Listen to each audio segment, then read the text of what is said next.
નમસ્કાર, અમારી news channel news for Kathiawad ને લાઈક કરો, શેર કરો અને સબસ્ક્રાઇબ કરો. News for Kathiawad. નમસ્કાર.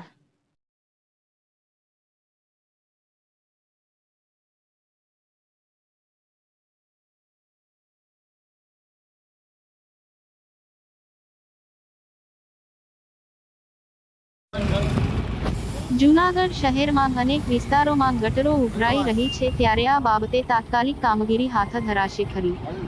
વડલી ચોક, બાપુનગર, સર્વોદય, મુરલીધર, ઠાકરશીનગર વગેરે વોર્ડ નંબર 4ની મોટાભાગની ગટરો 2 થી 3 દિવસ પહેલા બ્લોક થઈ હતી. લોકોના ઘરોમાં ગટરના પાણી ઉભરાતા હતા, તેને લીધે અને મહાનગરપાલિકા દ્વારા ગટર સફાઈની કામગીરી કરવામાં આવી હતી અને તે દરમિયાન ભૂગર્ભના પાઇપો નવા રસ્તાઓમાં બ્લોક થઈ ગયેલા હતા, જેને લીધે નવા નખોર રોડ જે લાખો રૂપિયાના ખર્ચે બનાવેલા છે તેમને તોડવામાં આવેલા હતા. અગાઉ પણ કેટલી બધી જગ્યાએ આ રીતના રોડ તોડી અને ગટર સફાઈ કરવામાં આવેલી હતી. ઉગર ગટરના પાઇપની સાઇઝ 8 ઇંચની હોય છે, તેમાં માત્ર અમુક જગ્યાએ એક જ જગ્યા રહી છે, તેમાં પણ બાપુનગર મુખ્ય રોડ ઉપર જોશીપરા એન્ડર બીજનું પાણી જઈ રહ્યું છે, જેને લીધે લોકોના ઘરમાં આ પાણી 3 થી 4 દિવસ પહેલા ઉભરાઈ ગયેલ હતું. આ ગટર અને રોડ ગત વર્ષે અને 6 મહિનાની અંદર જ બનાવેલા છે. ચૂંટણીઓ આવતી હોય તે લાઇનમાં ઉતાવળમાં જે કામગીરી કરવામાં આવેલી છે, જેને લીધે હવે જનતા ખૂબ જ પરેશાન થઈ રહી છે. રોજ લાખો રૂપિયાનું ડીઝલ, માણસો, સંસાધનોનો ખર્ચ હાલ અત્યારે થઈ રહ્યો છે. ભવિષ્યમાં આખા જૂનાગઢમાં આ ગટર બનશે અને મહાનગરપાલિકા ઉપર આનું મેન્ટેનન્સ આવશે, ત્યારે મહાનગરપાલિકાના પૈસા આ મેન્ટેનન્સમાં જ ખર્ચ થઈ જશે. હાલ આ બાબત ખૂબ જ ગંભીર હોય. આ થઈ રહેલી કામગીરી ઉપર યોગ્ય મોનિટરિંગ રાખવું જરૂરી છે, જે મહાનગરપાલિકા દ્વારા છેલ્લા વર્ષોમાં ક્યાંય પણ સુપરવિઝન થયેલ નથી, જેને લીધે લોકોના ભરેલા ટેક્સના પૈસાનું પાણી થઈ રહ્યું છે, તેવું પૂર્વ કોર્પોરેટર લલિત પરસાણાએ એક અખબારી યાદીમાં જણાવ્યું હતું. રિપોર્ટર યજ્ઞેશ ભટ્ટ, જૂનાગઢ.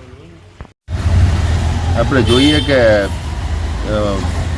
જોશીપરા વિસ્તારમાં આજે મુરલીધર વિસ્તાર, વડલી ચોક, બાપુનગર મુખ્ય રોડ, ઠાકરશીનગર, આમ અલગ અલગ જે વિસ્તારો છે એમાં ભૂગર્ભ ગટર કરવામાં આવેલી હતી. જોઈએ કે મોટાભાગની જગ્યાએ આ ગટર અત્યારે બ્લોક થઈ ગઈ છે અને ચારે બાજુ લોકોના ઘરોમાં પાણી ઉભરાઈ રહ્યા છે. આપણે જોઈએ કે બાપુનગર જે મેઇન રોડ છે હમણાં જ નવો બન્યો હતો અને લાખો રૂપિયાના ખર્ચે રોડ બનાવવામાં આવેલો હતો. એ રોડ હાલ તોડવો પડ્યો છે, કારણ કે જે અંડરબ્રિજ છે જોશીપરા, એનું તમામ પાણી આ ભૂગર્ભ ગટરમાં આવે છે. એ ભૂગર્ભ ગટરને હિસાબે જે પાણી આવે છે ભૂગર્ભ ગટરમાં, એને હિસાબે આખી ગટર બ્લોક થઈ ગઈ. ગત વર્ષે પણ બ્લોક થઈ ગઈ હતી. કમિશનરશ્રીને અને જે પદાધિકારી હતા એને પણ છેલ્લે કીધું હતું કે જે જૂનું વોકડામાં પાણી જતું અંડરબ્રિજનું, એ પ્રમાણે તમે એને ચાલુ કરો, અન્યથા આ બધું જે ગરનાળાનું જે પાણી છે અંડરબ્રિજનું, એ લોકોના ઘરમાં આવે છે. એટલે અહીંયા અત્યારે આપણે જોઈએ કે ગરનાળાનું જે ખરાબ પાણી થતાં માટી, કાંકરી બધું હોય, એને હિસાબે ભૂગર્ભ ગટરના જે પાઇપ છે એ નાના હોય છે, એને હિસાબે આખી ગટર બ્લોક થઈ ગઈ છે.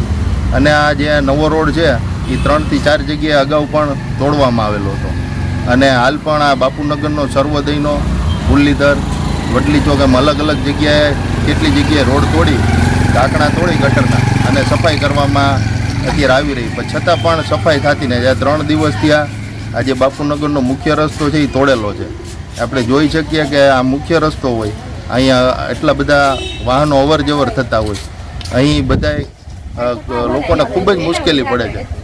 એટલે આ જે કામગીરી છે એ કમિશનર સાહેબ જાતે નિરીક્ષણ કરે, જોવે અને આ કઈ રીતની અગાઉ આવે, હજી જો ભવિષ્યમાં ગટર બધી બંધ છે એમાં કઈ રીતના આ લોકો કનેક્શન મેળવે છે, કઈ રીતના જૂની ગટરો મેળવવામાં આવે, વોકડાનું પાણી આમાં મેળવવામાં આવે છે, તો આ ગટરોમાં આટલું બધું પાણી જાય નહીં, એ બાબતે ખૂબ ગંભીર વિચારણા કરે અને આ બાબતે યોગ્ય કરે. અન્યથા હજી પણ જેટલી ગટરો થશે એમાં આવી જ પરિસ્થિતિ થશે અને આની ઉપર યોગ્ય સુપરવિઝન રાખી અને સારામાં સારી કામગીરી થાય એવું અમે કમિશનરશ્રીને પણ વિનંતી કરી.